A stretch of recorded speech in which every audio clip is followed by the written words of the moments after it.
Est-ce que je peux laisser pleurer mon bébé? Est-ce que je vais détruire son cerveau si je le laisse pleurer? Mais combien de temps est-ce que je peux le laisser pleurer en fait? Alors si tu t'es déjà posé une de ces questions, cette vidéo est faite pour toi, car on va parler du stress. On entend un peu partout qu'il faut faire attention au stress chez les bébés, et plus particulièrement qu'il faut faire attention au fameux cortisol, l'hormone du stress.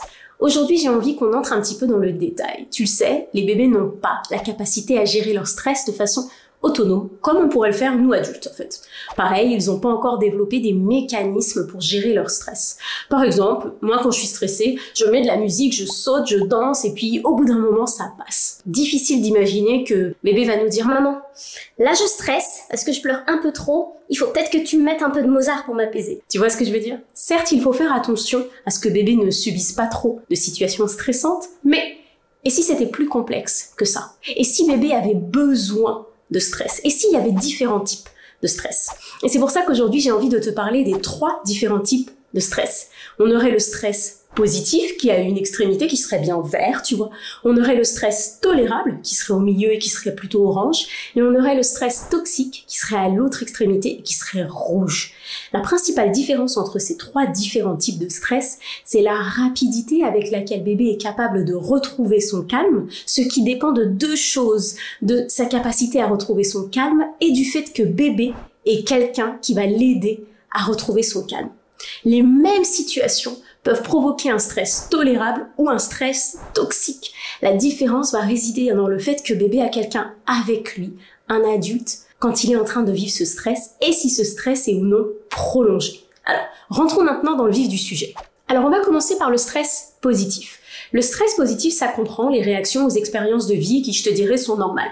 C'est des réactions, en fait, à des situations qui sont pas dangereuses. Le stress positif pour bébé, il est nécessaire pour un développement sain. C'est un stress qui survient à la suite de l'apprentissage de quelque chose de nouveau ou de la gestion des événements du quotidien. Le stress positif, il est toujours de courte durée et bébé est capable d'y faire face avec l'explication ou, en fait, le soutien d'un adulte. Pour un adulte, je te prends un exemple, un facteur de stress positif, ça serait pour nous changer de métier. On a envie, on a démissionné de notre boulot, on a trouvé un nouveau boulot, on a hâte, mais on est stressé, d'accord?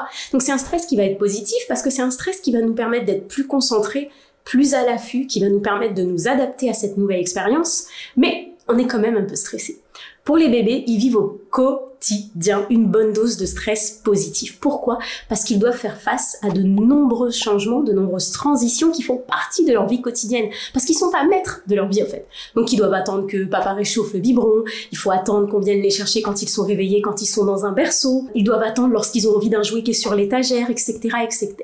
Il s'agit donc d'événements qui sont de courte durée et ce stress est rapidement calmé avec l'aide d'un adulte. Papa est en train de chauffer le biberon. Oui, c'est stressant. Oui, on a faim. Mais le biberon arrive rapidement.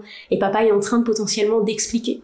On attend un jouet, il y a un autre ami qui est en train de jouer avec, bah ok, on nous explique qu'il faut partager et donc ça va. Le stress positif est nécessaire. Il aide les bébés à développer une résilience en fait, à mesure qu'ils apprennent à faire face en fait à tous ces défis du quotidien. C'est des opportunités d'adaptation pour les bébés et de maîtrise de soi. Grâce au stress positif, bébé va pouvoir développer des mécanismes d'adaptation pour pouvoir faire face au stress positif qui va survenir à l'avenir. Passons maintenant au stress tolérable. Le stress tolérable dure un peu plus longtemps. Il est un peu plus stressant, mais il est atténué par le soutien des parents ou d'un adulte. Un exemple de stress tolérable, ça pourrait être le déménagement. On change de maison, on change de pays, comme je l'ai fait, de la France au Canada, du Canada à la France. Ou des choses un petit peu plus difficiles à vivre, le divorce ou le décès d'un membre de la famille proche, une catastrophe naturelle, une crise sanitaire. C'est un stress, en fait, qui est associé à des événements qui seraient susceptibles de se transformer en stress toxique. Donc ce stress doit obligatoirement être accompagné pour être considéré comme un stress tolérable. Alors attention, je veux pas que tu te dises « Ok, alors comment on fait pour l'éviter? Faut plus qu'on déménage, faut plus qu'on change de crèche, faut plus rien faire. » Non, ces situations, elles font partie de la vie. Il faut juste garder en tête que ce stress tolérable, il doit être limité, il doit être accompagné. Donc non, on s'empêche pas de se disputer si on n'est pas bien et qu'on a envie de se disputer avec un autre adulte devant bébé, d'accord? Mais on doit ensuite expliquer à bébé ce qui se passe, il doit être accompagné. Un déménagement où on voit que bébé ne vit pas très bien, eh ben on va être là, on va accompagner, on va mettre en place des routines pour aider bébé. Enfin, le stress toxique, c'est celui qu'on veut à tout prix éviter. Le stress toxique, ça implique une activation forte et prolongée du système de réponse de stress du corps de bébé en l'absence d'un adulte. Un niveau élevé de stress sur des périodes prolongées fait que le cortisol va tout simplement inonder continuellement le cerveau, ce qui va modifier la façon dont le cerveau va se développer. Et c'est vraiment ce que l'on veut éviter. Si je te prends quelques exemples de stress toxique pour les bébés, c'est vraiment des choses qui sont assez difficiles à vivre, assez graves. Ça va être la violence, la négligence de bébé, la dépression maternelle grave. C'est quelque chose que les chercheurs ont identifié comme pouvant être un stress toxique pour bébé, la toxicomanie des parents, les violences familiales, mais aussi le fait de ne pas répondre aux besoins d'un bébé. Et attention, quand je dis ne pas répondre aux besoins d'un bébé, on parle pas de l'exemple de tout à l'heure de on est en train de préparer le biberon, bébé est en train de pleurer, il doit attendre. Non. On va prendre un exemple à l'opposé. Une définition du stress toxique. Bébé est en train de pleurer dans sa chambre, tout seul, dans le noir, et on le laisse pleurer. On ne répond pas à ses besoins. La situation de stress est intense jusqu'à ce qu'à un moment, on remarque même que bébé ne nous appelle plus. Ça, c'est quelque chose que l'on va considérer comme étant un stress toxiques. Lorsque les bébés sont exposés à des stress toxiques, on va voir sur le long terme différents types de conséquences et le cerveau ne va plus se développer de la même manière.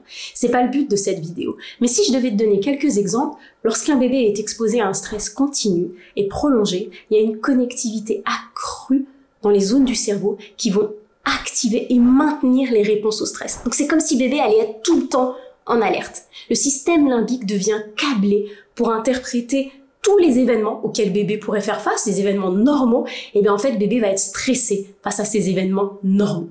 Prenons un exemple. Disons qu'un enfant de 4 ans a subi énormément de stress toxique quand il était petit. Il a par exemple été maltraité par son oncle. Et là, il est en classe, à la maternelle, tranquillement, il est assis. Et là, tout à coup, il y a un monsieur qui rentre dans la classe. Et là, on va voir en fait le comportement de cet enfant changer. Il va peut-être courir vers sa maîtresse en fait parce qu'il va faire un lien. Les enfants qui ont subi des stress toxiques lorsqu'ils étaient bébés vont avoir énormément tendance à avoir beaucoup de mal à se calmer. Ils vont avoir des grosses tempêtes émotionnelles fortes et difficiles à apaiser. On va pouvoir en fait les décrire comme étant extrêmement sensibles. Plus tard, ça va donner par exemple des adultes, et on en connaît, par exemple nous-mêmes, qui vont vite s'effondrer, qui vont vite pleurer, on va avoir du mal à faire face aux critiques, on va avoir du mal à faire face aux moindres petites choses que les gens vont nous dire, tu vois. Ça sera intéressant vraiment qu'on rentre en détail dans la modification du cerveau quand bébé fait face au stress, parce qu'il y a énormément de conséquences et on le voit même lorsqu'on observe le cerveau. Mais ce que je veux que tu retiennes de cette vidéo, c'est pas ça, vraiment. C'est que la différence entre un stress tolérable et un stress toxique n'est pas du tout l'événement. Beaucoup de stress sont rendus tolérables et parfois même positifs lorsqu'il y a un adulte bienveillant, présent, qui aide bébé à faire face à son stress. C'est là où je veux que tu te rendes compte que tu as un pouvoir énorme et que l'idée c'est pas du tout de supprimer tous les stress du quotidien des bébés, pas du tout. On a vu les bienfaits du stress, d'accord? Et on a vu que c'est pas forcément nécessaire de protéger bébé de tous les stress. Donc ce que je veux que tu retiennes, c'est que tu as le pouvoir d'accompagner bébé dans toutes ces situations stressantes, qu'il s'agit de stress positif, tolérable, ou même de stress que tu aurais pu commencer à identifier comme toxique pour venir les remettre dans le tolérable. Bon, je te laisse ici. J'espère que tu as aimé cette vidéo. Si tu as des questions sur les différents types de stress, comme toujours, n'hésite pas à me les poser en commentaire et je serai ravie d'y répondre et je te dis à la prochaine fois.